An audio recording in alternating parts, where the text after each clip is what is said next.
We'll start, inshallah. We'll continue with what we left from where we left off last time.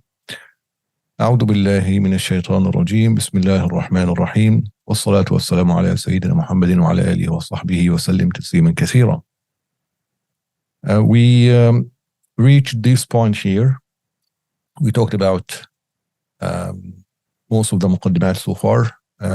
So now with the ممكنات المتقابلة, what Kalam scholar refer to as ممكنات المتقابلة. This is basically a term to refer to everything that is possible to be assigned to something that is possible. So ممكن, like possible, متقابلة, like opposite to each others, like an option for certain possible attribute, for example, or something like that, to be assigned to something that is falls within the possible category of existence. So these could be al-wujud wal-adam. So it could be something can be in existence or non-existence. Al-maqadir, meaning quantities. So something has, like everything has a quantity, like everything that's possible will have quantity. For example, you and I and everybody you may know, they have certain like weight, skin color, shape and form and so on and so forth. So all these are maqadir, quantities. So are they 2 meters tall or 1.8 or 1.7 or 1.6 meter, whatever? There are certain length, for example, or everybody has, as they grow, for example, also they have certain characteristic from that regard. As-sifat, which is attribute, like things like being generous or not. You know, all the adjectives or attributes that you can think of, whether for yourself or anything else, whether human or not, but basically anything that is possible. Again, mumkin as in anything in the universe. Again, azmina, timing. You and I were born in a certain time. We could have been in existence in other time. So that is basically possible. Al-amkina, you were born in certain city or country. You could have been born somewhere else. Now you are sitting in certain area. You could be sitting somewhere else, and so on. And again, not only for yourself. I'm just giving you an example. If you think about like the galaxy we are in now, it's taking or have certain place in space. It could have been in another area, in other place, whatever. Al-jihad, directions. So up, down, right, left, and so on.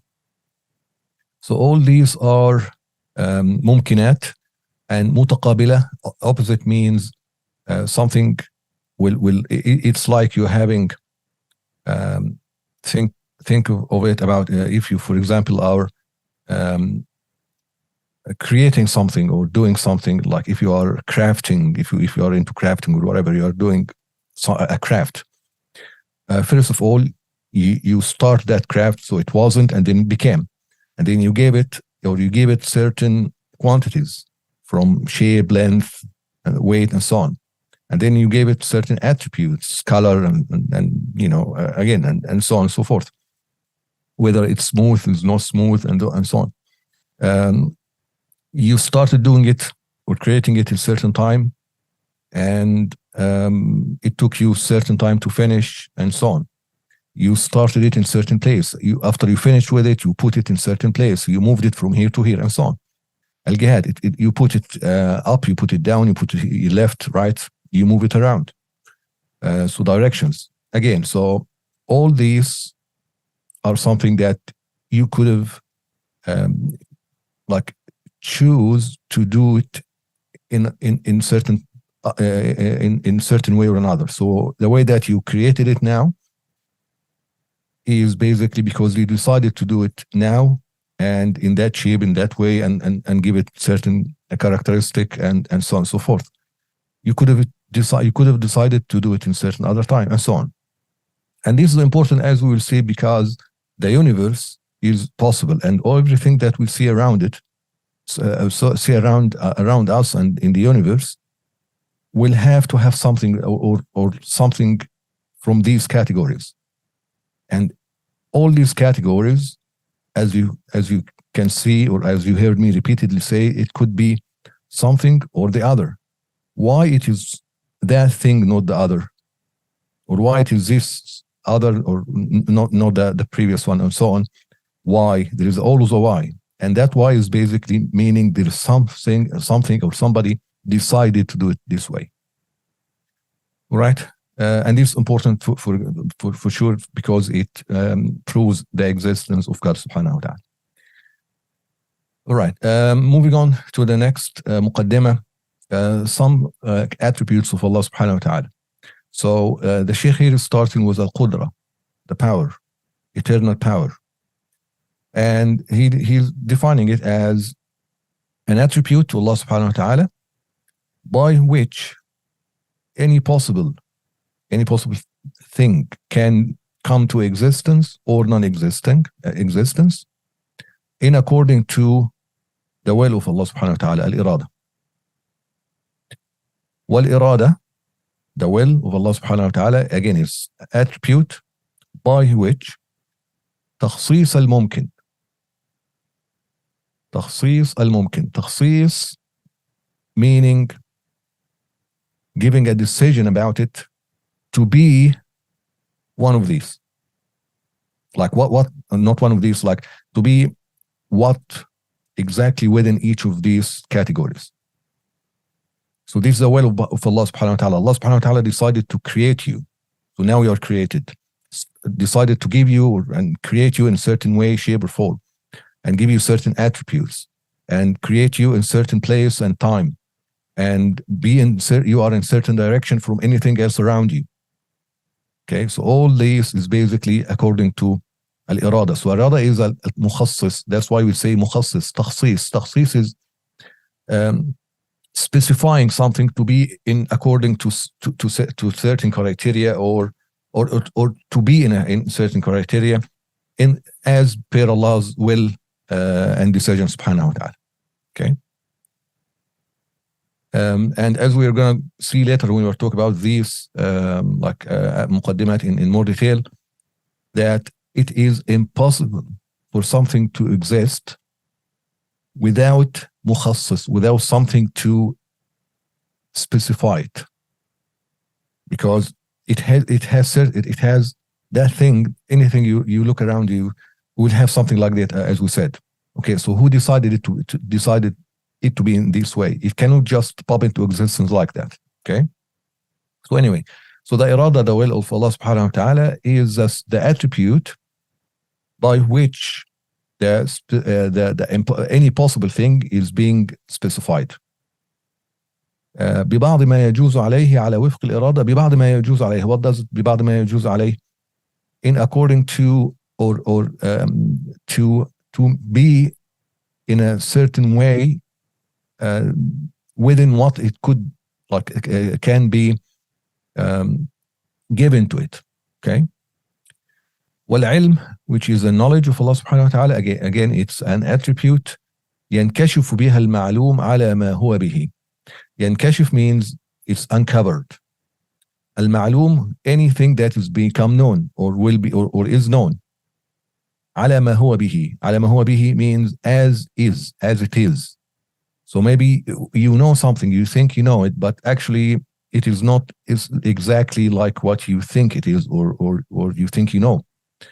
Allah subhanahu wa ta'ala knowledge is not like that. Allah subhanahu wa ta'ala knowledge is absolute, is basically just uncovers everything in according to what it is. And that uncovering and this knowledge, لا يحتمل النقيض. It is impossible for that ma'loom, for that information to be opposite to what Allah subhanahu wa ta'ala knows, or not in according to what Allah subhanahu wa ta'ala knows. Okay? Al-Haya, life, is an attribute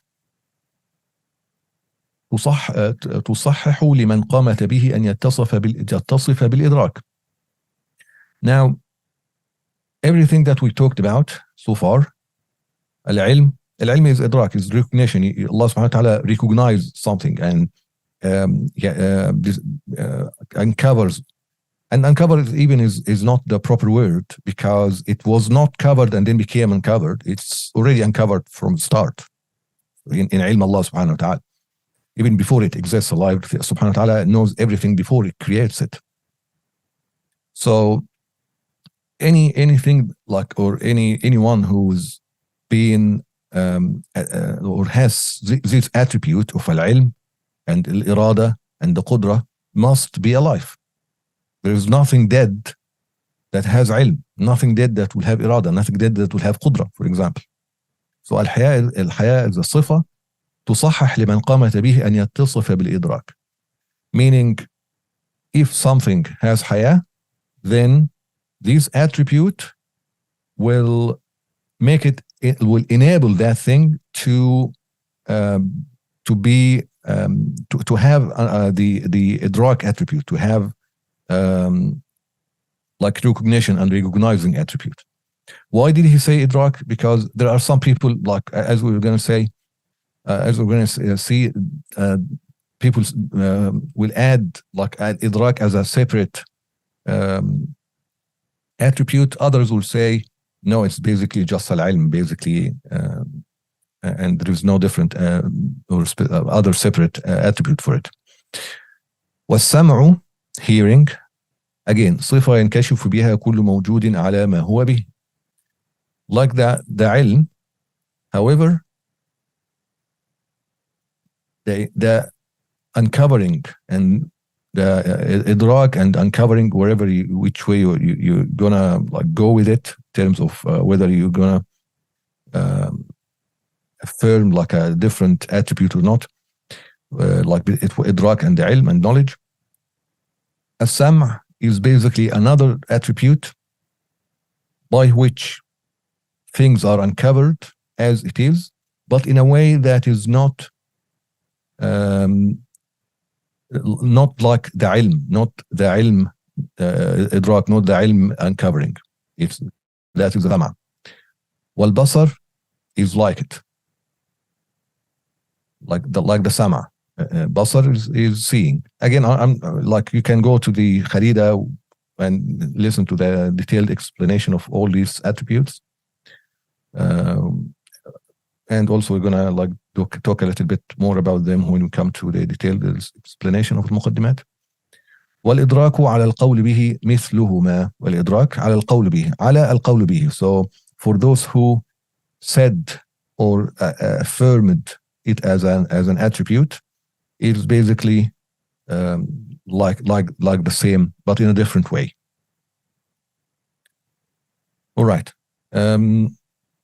والكلام الأزلي, the speech of Allah subhanahu wa ta'ala, هو المعنى القائم بالذات. It is a meaning standing in the zat, in Allah's essence subhanahu wa ta'ala. So it is an attribute. And al-mu'abbaru anhu, it is expressed, or there is a indication. Remember when we talked about the kalam as well in Kharida, we said there is a dal wa madlul, indication and something that is indicated by that indication. So al-ma'na al-qa'imu bi-dhati Allah subhanahu wa ta'ala, kalamullah, which is an attribute of kalamullah, is meaning that is expressed bil-ibarat al-mukhtalifat, different ways and different different ways. المباين لجنس الحروف والأصوات. So كلام Allah subhanahu wa ta'ala is not letters and sounds, not voice. المباين, مباين means differs, مباين. Okay. المنزه عن البعض والكل. So there is no بعض, some or all. It cannot, like, you cannot say this is بعض, this is some of kalam Allah, because tab'id, but making partitions of kalam Allah as a sifa, is an attribute, meaning you are making Allah subhanahu wa ta'ala applicable to be attributed to be partitioned. Sorry, not attributed, to be partitioned. And that basically means that he is not a necessary being, and that basically means the whole argument about the necessary existence of Allah subhanahu wa ta'ala falls apart, as we again talked in detail in al-Kharida. والتقديم والتأخير. So the Sheikh is basically stating it clearly and expressly, so there is no doubt about it. Kalamullah is a ma'na, is not the sentence that we read. What we read, what the words we say, that is not Kalamullah. That's basically indication of Kalamullah. It's expression that leads you to Kalamullah, to what Allah subhanahu wa ta'ala orders you and tells you and so on. It is not Kalamullah as a sifa, the attribute. It is not letters, is not voice, it cannot be some or all, because Allah subhanahu wa ta'ala is infinite. So kul means it is finite thing. So Kalam Allah subhanahu wa ta'ala cannot be finite. التقديم والتأخير, like you cannot put some ahead of others and so on and so forth. السكوت والتجدد, Allah subhanahu wa ta'ala cannot be attributable with being silent, or تجدد, meaning that he like innovate another word or another صفة, another kalam, like it's azali, it's eternal. واللحن والإعراب, الإعراب and basically اللحن, like errors in the kalam, in the words. والإعراب as well. إعراب is basically the grammar way of how it's pronounced in Arabic way as in إعراب, as a grammar. وسائر أنواع التغيرات, any تغير, any change is not applicable, because if the change is applicable to kalam Allah, which is the attribute, that means Allah is susceptible to change. Again, that means he is not a necessary being. That means there is no God. That's basically the like what it leads to. And that's why you can see those who continue trying to affirm that Allah subhanahu wa ta'ala speaks in letters and sound and so on are basically non-cynical. المتعلق بما يتعلق به العلم من المتعلقات. If you remember in Kharida we said al-ilm متعلق, has a relation with everything that is possible, impossible, and necessary, right? So Kalamullah also, the relation with Kalamullah is also the same as al-ilm, which is everything. والكلام ينقسم إلى قسمين: خبر وإنشاء. فالخبر ما يحتمل الصدق والكذب لذاته، والإنشاء ما لا يحتمل صدقا ولا كذبا لذاته. Now this كلام ينقسم إلى قسمين. The كلام is divided into two types: خبر وإنشاء, what we call خبر and what we call إنشاء. Some will say, all right, but we just said we cannot say بعض and call. Yeah, this is not Kalamullah, that's attribute, that's kalam that is related to us, that's in relation to us. That kalam, we understand it in two ways. خبر وإنشاء. خبر means like an account, a record or account of something. وإنشاء is basically it's an expression, like meaning it's different of the خبر. Let's go with the خبر, give examples that will clarify it. الخبر ما يحتمل الصدق والكذب لذاته. This is what we call خبر. خبر like an account or record or news. What does that mean? Is a statement, قضية, statement, something that has been said to you or you heard or whatever, and that thing could be true or false. Okay, if I tell you my name is Walid, this is a statement. I could be saying the truth, I could be saying like lying. If I tell you I'm standing up or I'm sitting down, I could be saying the truth or not. If somebody told you, there is like I saw a lion in the street, that could be true, could be false. This is what is called خبر. إنشاء is not. The إنشاء is ما لا يحتمل صدقا ولا كذبا لذاته. Meaning it is something that like truth being truth or like the truth or false about it is inapplicable. Like for example, when I ask you to do something, I ask you to give me a glass of water, then there is no false truth about it. I'm asking you to do something. So that's why I'm in chat. In chat mean creating something. So I'm creating a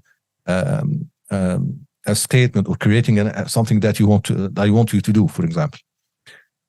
In chat also, like I'm asking you. So I'm starting in chat, like I'm starting a conversation again. Also in chat, like did you do so and so? Did you arrive yet? Where are you now? I'm asking you to do something. Or sorry, I'm asking you about something. So I'm asking you to say something to me. So basically, there is no lying or false or true about that. It's basically as I said, question or imperative form of statement or anything like that. All right. So when we say صدق, what does صدق mean? What do we mean by صدق? Truth. الصدق عبارة عن مطابقة الخبر لما في نفس الأمر. الخبر, because again it is خبر. It is not إنشاء, because we said إنشاء it's not applicable for true or false. So truth or true or false are only applicable to خبر. So that خبر, if it is identical to نفس الأمر, the same thing as is, then that is true. If the statement I'm giving you is basically identical to the thing I'm talking about as it is in في الخارج, like in existence or in a ذهن, then ذهن means like in mind, then this is basically true, called a true statement or a true خبر. Whether it is basically وافق الاعتقاد أم لا, whether it is basically what I'm saying I myself believe about it or believe it's correct or not. So my belief or the originating of that خبر, belief about the خبر, whether it is true or not, is inapplicable or irrelevant to determine whether it is صدق or not. So basically that's why what the Sheikh is taking, like the position the Sheikh is taking about what is صدق or true. الكذب, on the other hand, is عدم مطابقة الخبر لما في نفس الأمر. Whether again it's not in according to the belief or not. So it doesn't matter whether I'm telling you something I believe or not. It doesn't matter. Maybe I am saying something I consider myself I'm lying about it, but actually it met what is in existence as is. Then it is صدق. It is true. Even though I thought it isn't, for example, right? Okay. So basically that's the Muqaddimah number 7. That's the end of it. Now the last Muqaddimah number 8. Al-Amana. What is Al-Amana? Honesty. هي حفظ جميع الجوارح الظاهرة والباطنة من التلبس بمنهي عنه. This is a very important definition of al-amana when we go to that like in detail. And again, if you refer to al-Kharida, when we talked about the attributes of prophets, they have to have amana, right? والصدق والتبليغ والفطانة, if you remember. So anyway, what is amana? حفظ جميع الجوارح الظاهرة والباطنة, like the outer and internal jawarih, tools and like parts of the human being or of you, yani. You maintain all your jawarih, everything that tools and parts that you have been given from Allah subhanahu wa ta'ala, you maintain that from subjecting it to or them to something that is forbidden. Whether that is forbidden for tahrim, haram, totally forbidden, or karaha. Right? Karaha is a level below tahrim, which is hated, something that is despised or being despised or not liked or hated, basically. Karaha means hate. Even though it might not have punishment, but it is hated. It is not basically liked. So anybody who has amana, full amana, It's basically meaning that he will not do anything haram or makruh. This means amana. And why he's saying that? He's saying that because the prophets must have amana, and therefore the prophets do not commit any haram or any makruh. Okay, that's his position. Wal khiyana, this is also important. Khiyana, like betraying. Betraying means عدم حفظها من ذلك. If you betray your, like, the ni'mah that Allah gave you, you are basically using that ni'mah for something that Allah didn't allow you to use it for, and therefore you are being committing betrayal. You are not amin, you are not trustworthy. Okay, so this basically takes us to the end of the 8 Muqadimat, like briefly, and inshallah from next time we will start going back through all of them and talking about them in detail. I was thinking to basically continue with this book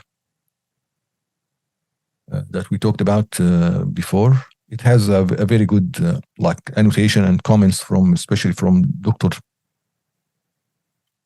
Gamal Farouk al-Daqaq, very very renowned and very important kalam and Aqidah professor and scholar in al-Azhar and in the entire world. But I actually also want to highlight what the Imam Sanusi himself said. So I think we'll be going back and forth between this book we are started and between like the explanation of Imam Sanusi himself on his Muqaddimat. So I think we'll probably have them in front of us, both of us, both of them. We'll go through the Muqaddimat of Imam Sanusi first, explain what he said, and then we'll jump back to this book for any additional benefits or any additional important things that we may want to highlight. All right, so that takes us to the end of this lesson. It's a bit of a short lesson. If there anybody has any questions, you can post it in the Q&A.